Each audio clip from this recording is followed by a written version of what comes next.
What makes a great leader great? How do we create a high-performing team?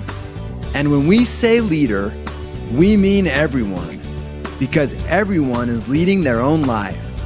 Will yours be a life by design or a life by default? Those are the big questions, and this podcast will answer them.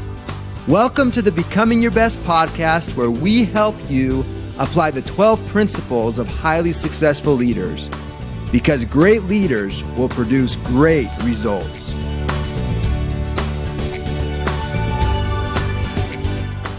To all of our Becoming Your Best listeners and those that are getting ready to just crush it this year and into the new decade, it's always nice to have some really great tools to help lead you through that. And the Becoming Your Best Planner is ready to go. If you don't have one already, it'll help lead you through with your vision, setting clearly actionable goals in the different areas of your life, which will help bring balance, and then a process that helps you stay focused day in and day out on the things that matter most while still bringing balance and vitality. So if you don't have one yet, you can just go to store.becomingyourbest.com. That's store.becomingyourbest.com. And to get 25% off on your planner, just put in the promo code 20, planner in lower cases 25. So that's the number 20, planner in lower cases, and the number 25. And here is to a fabulous new year. All right. Well, good morning, good afternoon, good evening to all of our podcast listeners and Becoming Your Best family. This is Rob Schallenberger, and thank you for taking a few minutes today to listen to this podcast. Now, by the time you listen to this podcast, 90% of all New Year's resolutions will have been broken. The majority of people listening to this will probably hear this around the end of January-ish in 2020. So what makes the other 10% different? What makes them different than the 90%? And you can probably relate to this. If you go to the gyms right now, you can see the gyms are packed in early January, and then that just seems to slowly trickle away.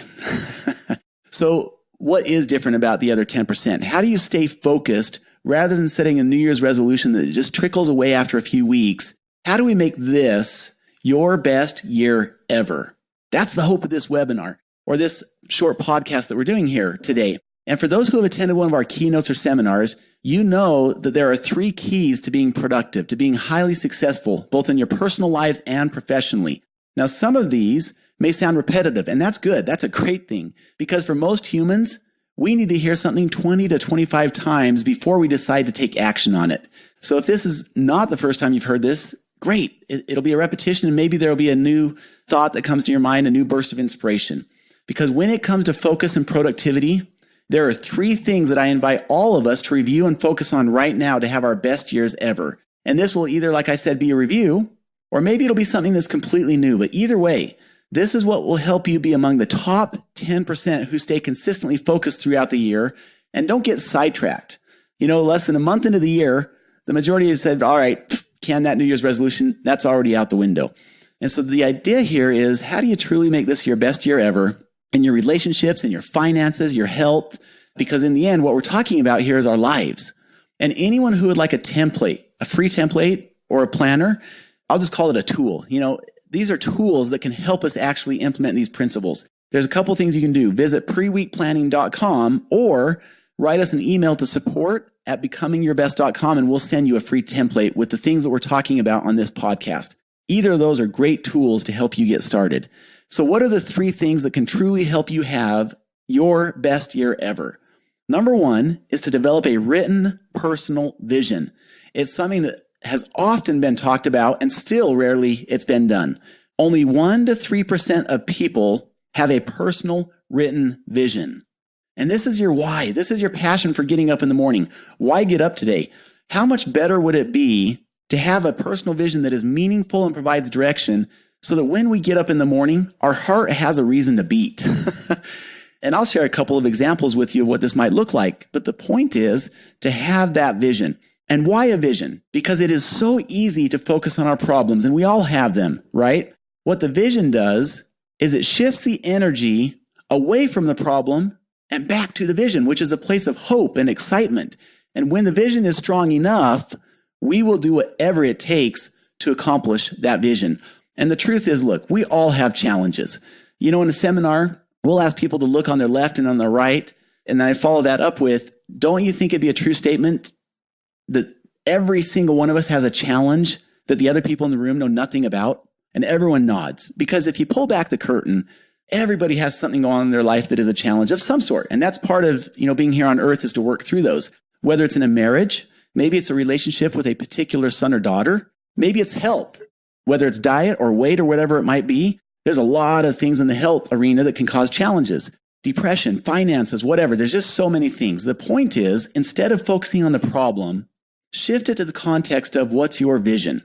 So if a relationship, let's say that it's not going so well in a marriage, that could be all consuming. Anybody who's dealing with that knows that that can be all consuming. So rather than just focusing on the negative aspect of it, how about shift it to the vision of what can be? And that doesn't mean it's going to solve it 100% of the time, but it sure puts you in a great starting point. And so we can either be compelled to develop a vision and get it strong enough, our why, or we can do it proactively and lead a life by design. Now, what do I mean by that? We can either be compelled to develop a vision, or we can proactively develop a vision and lead a life by design. Well, let me use that same health example. There is a 42-year-old who just had a major heart attack. 42 years old. That's pretty young to be going through that. He was told by his doctor that he had to make some major lifestyle changes. This was a huge wake-up call for him because he has several children at home still. Some young kids. And so the question is, did he really have to wait until the heart attack to get a strong enough why? In his particular case, he was compelled by the heart attack to now really start to focus on his health. What would have happened had he started applying some of the principles that we'll discuss on this particular podcast when he was 25 or 28 years old? Potentially a totally different outcome. He likely would have never had the heart attack in the first place. So what I'm trying to suggest here is that when our why is strong enough, when we have a clear vision, that we can preempt and lead a life by design. And it shifts the playing field to a place of hope and excitement. So here are 3 questions to get you started before you develop your vision.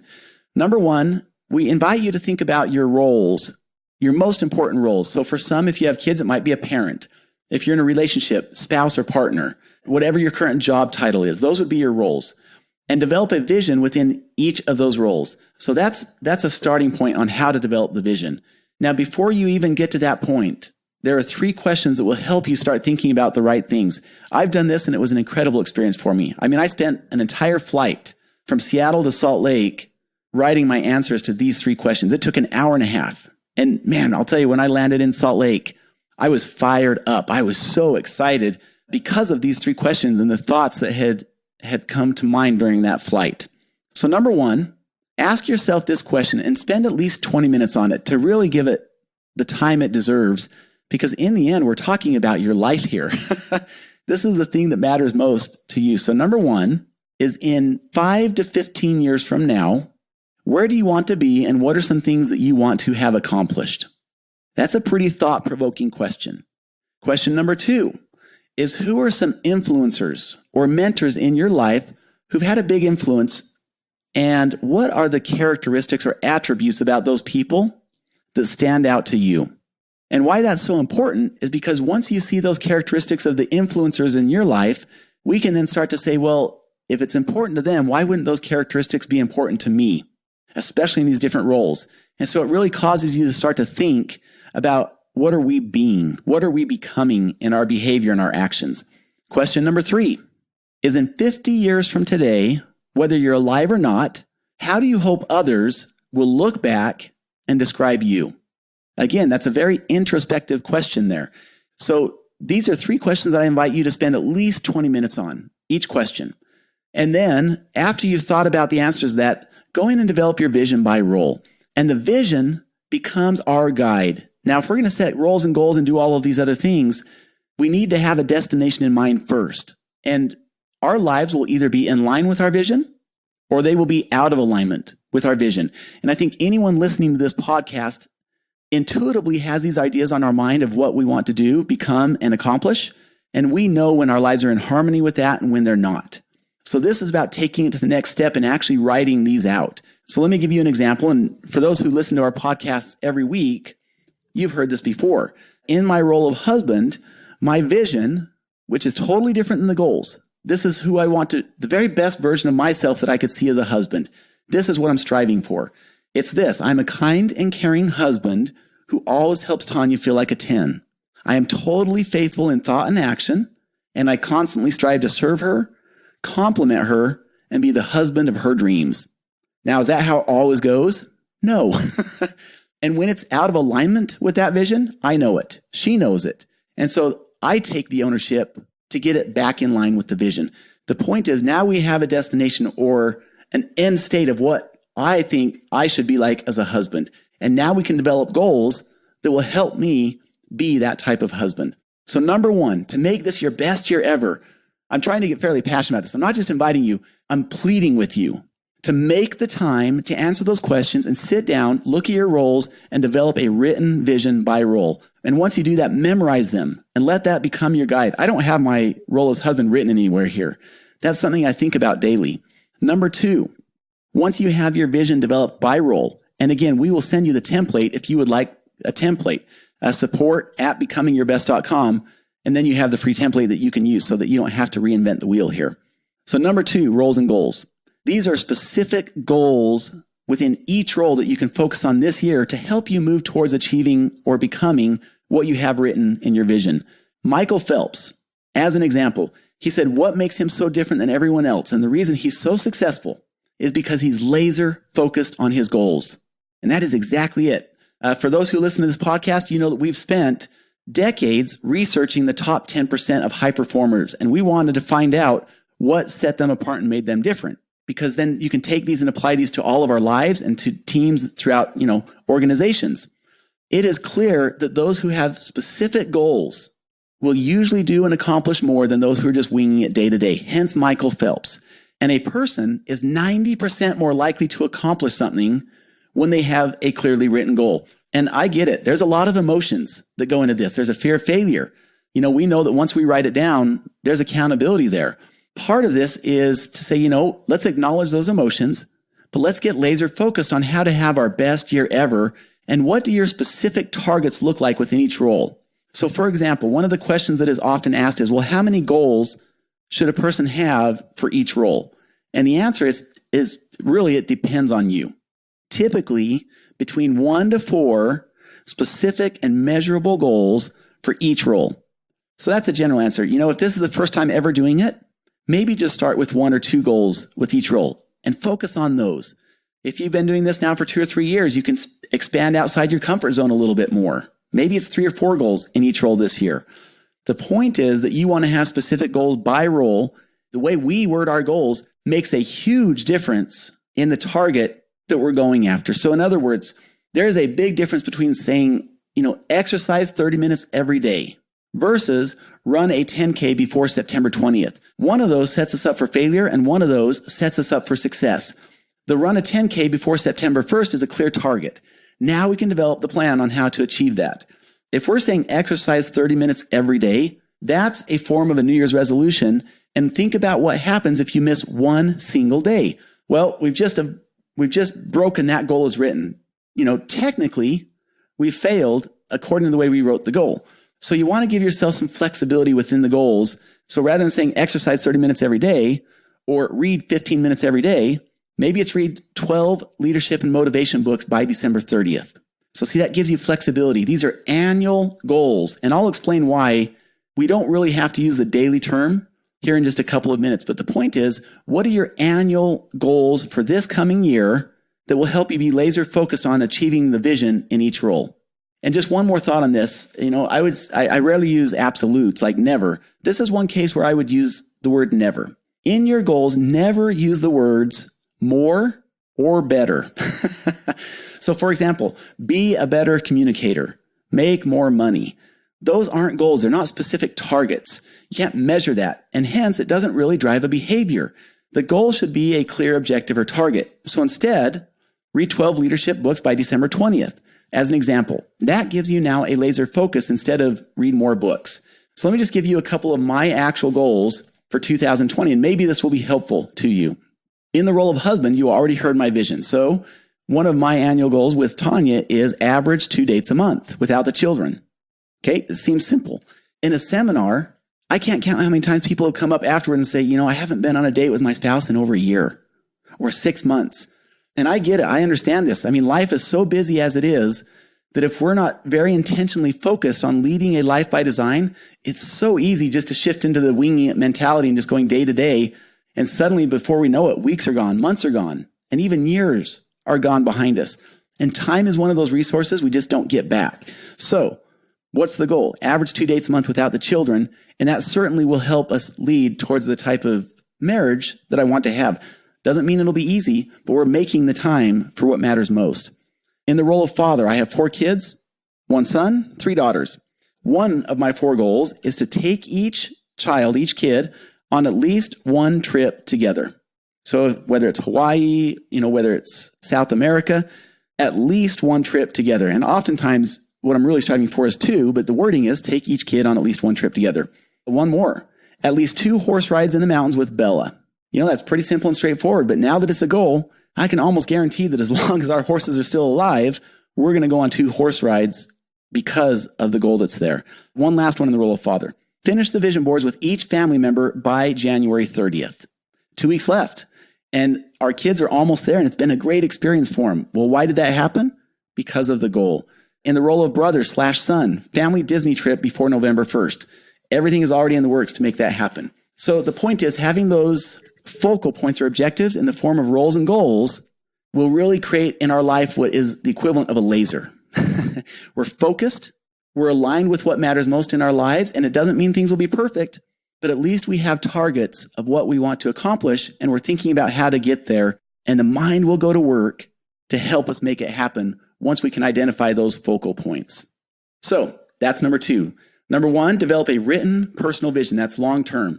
Number 2, develop your written goals in the form of roles and goals for this year.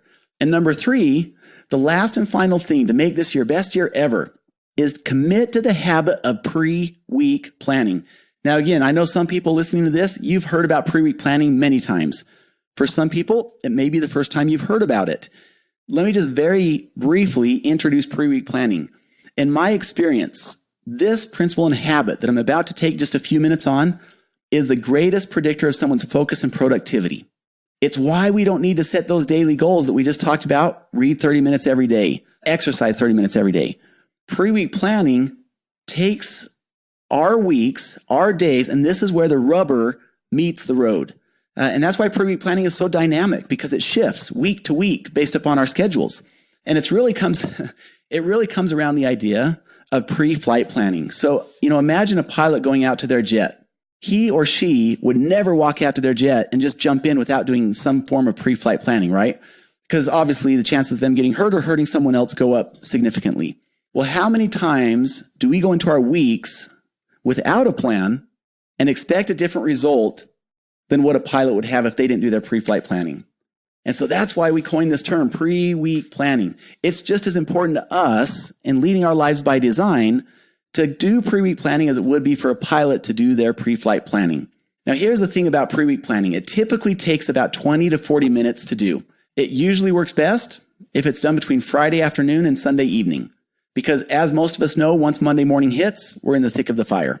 The real promise of pre-week planning is it will help a person schedule their priorities rather than prioritize their schedule.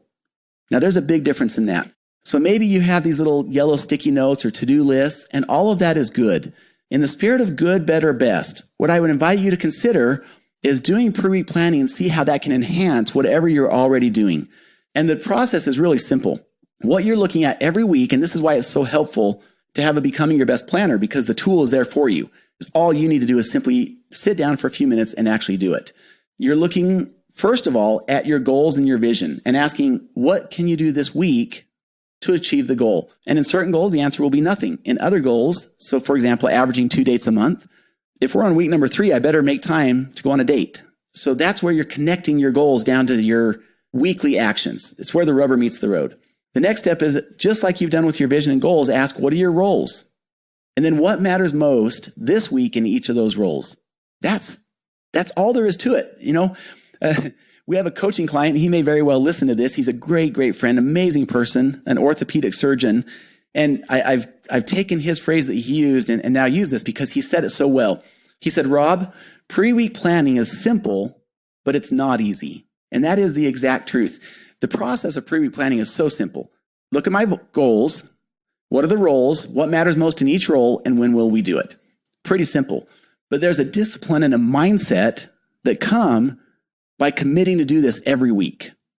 And it's that discipline or mindset where the habit is made.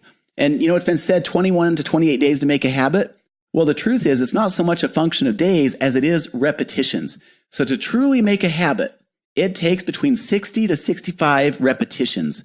We used to invite people to do pre-week planning for a month. I'm inviting everyone on this podcast to commit to do pre-week planning for the entire year. Get an entire year's worth of repetitions. And if you miss a week, jump back on the horse and recommit the next week. Do not let life dictate our terms and come back and lead us.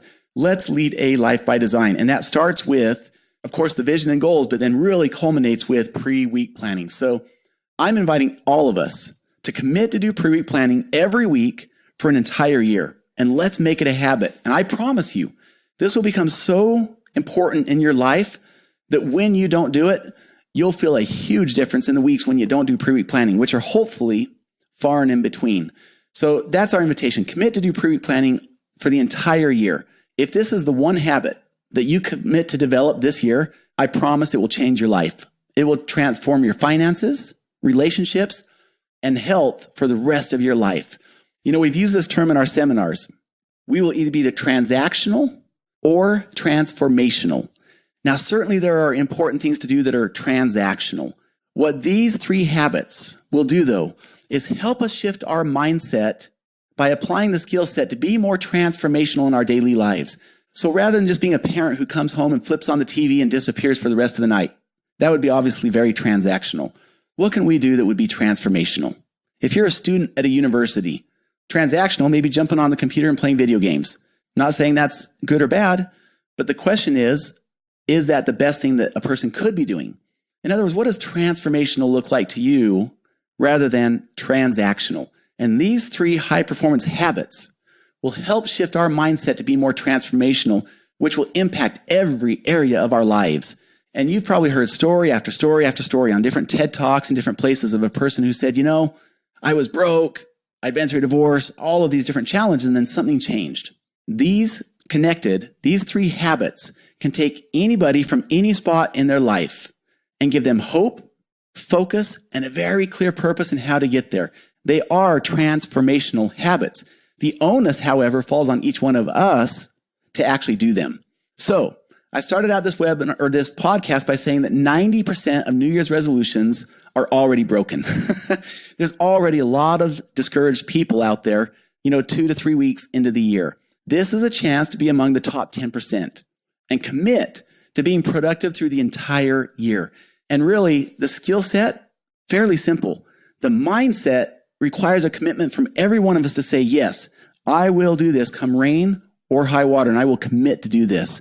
So the two things, if you don't have them already, number one, go visit preweekplanning.com and get a planner if you don't have one. It's a great tool to help you do pre-week planning, come up with your roles and goals and your vision. If you would like that free template that I've mentioned now 2 different times on this podcast, just email us, support@becomingyourbest.com, and either Murphy or Jamie will get that free template to you. And that, again, is a great starting point for your roles and goals and your vision. Coming down the road, and I don't want to commit to a timeline on this, is an app as well as a desktop version that will help with pre-week planning.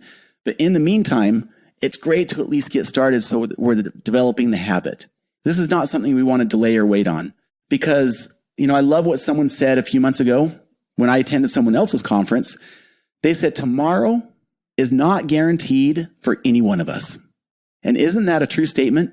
How do we do the very best with the time that we have? Some of us listening to this will simply not be here next year. Kind of a bad thought to think about, but it's the truth. So how do we make this our best year ever, knowing that that's the case? How do we make the next 3 to 4 to 5 years our best years ever? These 3 habits combined together will make a huge difference. And we have everything that we need right now to get started on this process.